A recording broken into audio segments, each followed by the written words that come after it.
The 100-year history of the Columbus Academy is a rich tapestry of academic achievement, athletic performance, except for my years, wonderful accomplishments in music, arts, and drama, and the establishment of a rock-solid foundation for some 3,000 alumni as they continued on to further academic pursuits. Long after we've forgotten the difference between a sine and a cosine, who indeed was the most powerful king of England, or what were the names into which omnia Gallia est divisa in tres partes?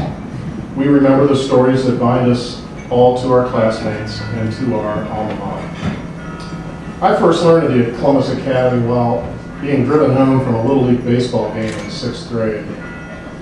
Imagine yourself exhausted, thirsty, wondering what was for dinner, when your father interjected, "Bill, I'd like you to think about taking the entrance exam at the Academy next Saturday." What I heard was, "Bill, I'd like you to leave all your friends here in Arlington, drive all the way across town every day, and attend a school where you know absolutely no one. Oh, and by the way, there are no girls." Oddly enough, I've heard that same story from more than a few fellow Academy alumni over the years. Like all our parents, my father's intentions were for the good, and I came to experience the same creaky floorboards on Nelson Road and share the same classrooms with Dana Whiting, Ken Evans, and George Bound, as did he. As you'll soon hear, life was very different in post-Depression Columbus in the 1930s. It was those tough times that spawned America's greatest generation. It's an honor and a pleasure, and it puts me one up on my brother for Christmas dinner, for me to introduce one proud member of that generation, today's honoree, and my father, Bill Kientz, class of 1940.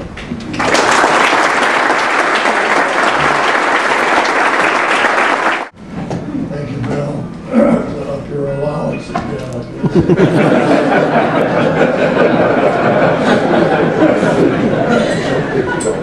It's very special for those of us in our twilight years to be remembered. I want to thank the Alumni Board for this honor and for the opportunity to share my story and my thoughts with my friends at the Columbus Academy.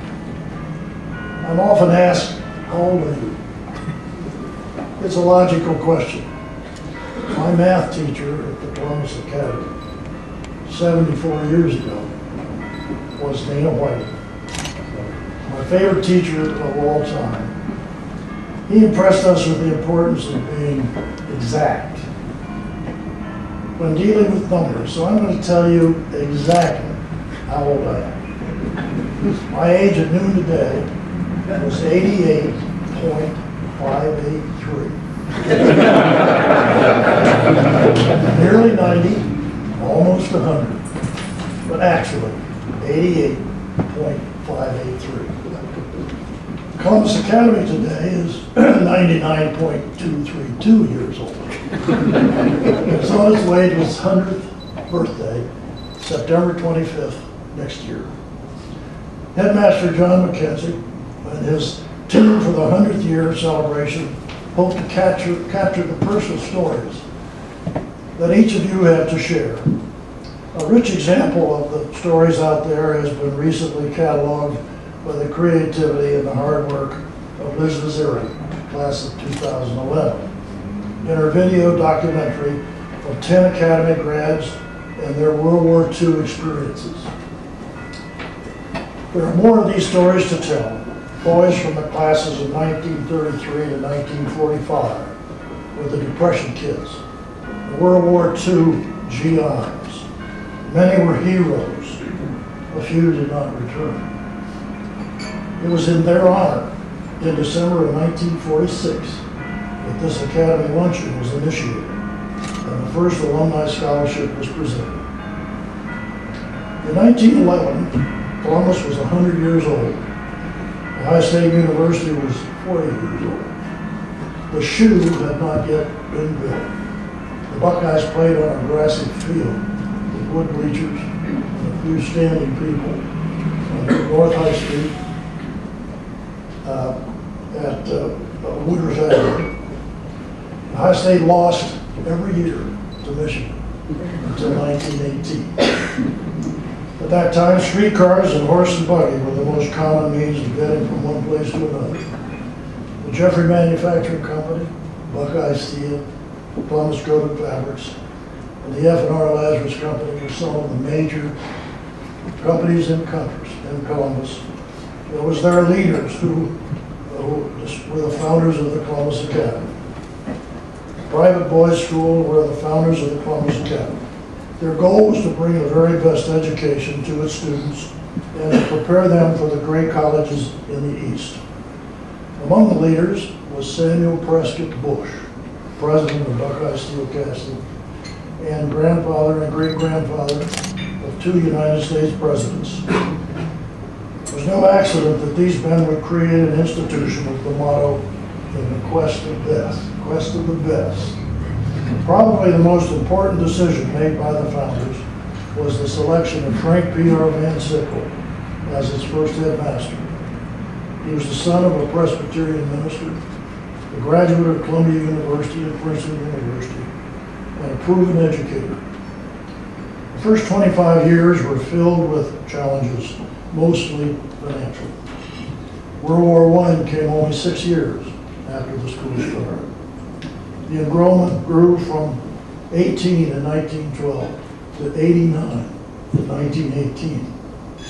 The first class of 2 graduated in 1914.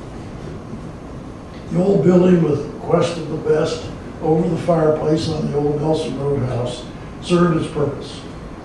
And Mr. Van Sickle's leadership preserved the quality of education. The first quarter century then produced a generation of lawyers, doctors, and community leaders here in Columbus, Ohio. I've been involved with the Columbus Academy for 75 of the 100 years. First as a student in 1937 and 1940, where I learned to learn. We wore saddle shoes and argyle socks. CSG girls were our cheerleaders and our dance partners on the weekend.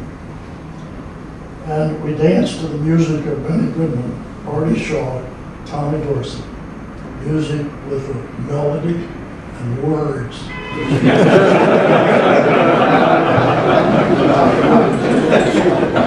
We wore leather helmets on the football field and jumped center after each basket on the basketball court.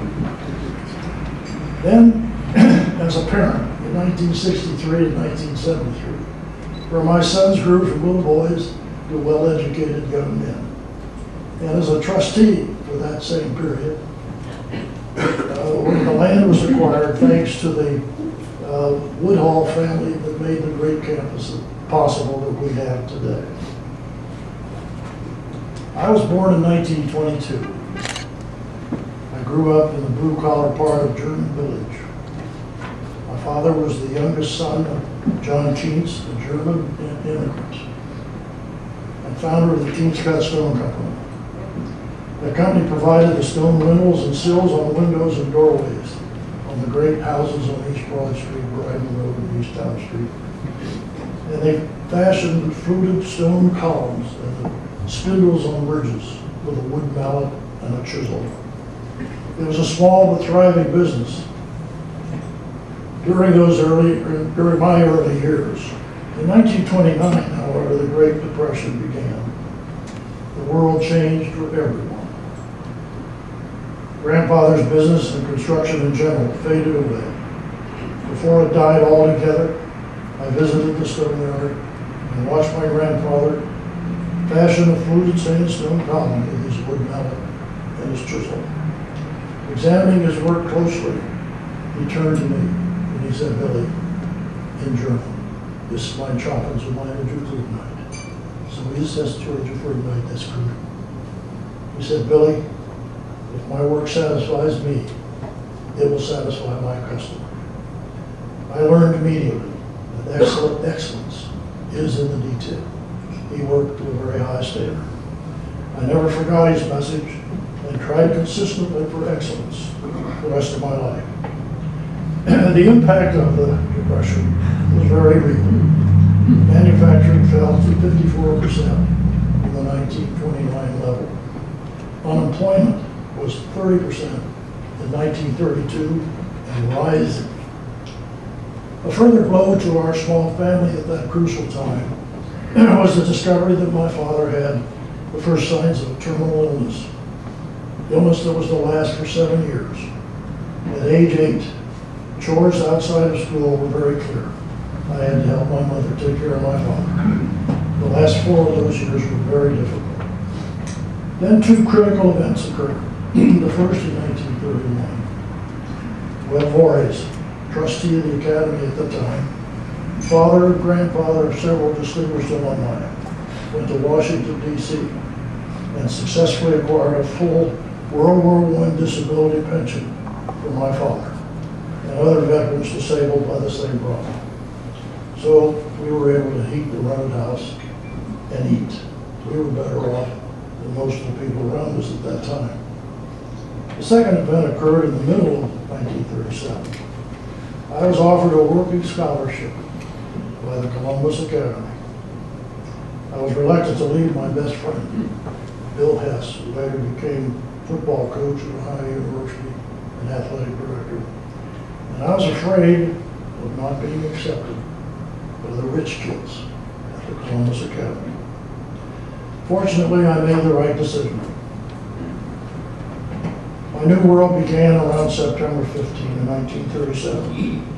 2 weeks later, my father passed away. As he was lowered into the ground, the pastor handed me the American flag that had draped his casket, and a lone bugler played taps in the background. At that age of 15, I knew I had to be the best I could be. But I was not yet aware that going to the Columbus Academy would become the most important thing that could happen in my life. The new school's impact on my life began. My fears of being accepted faded away.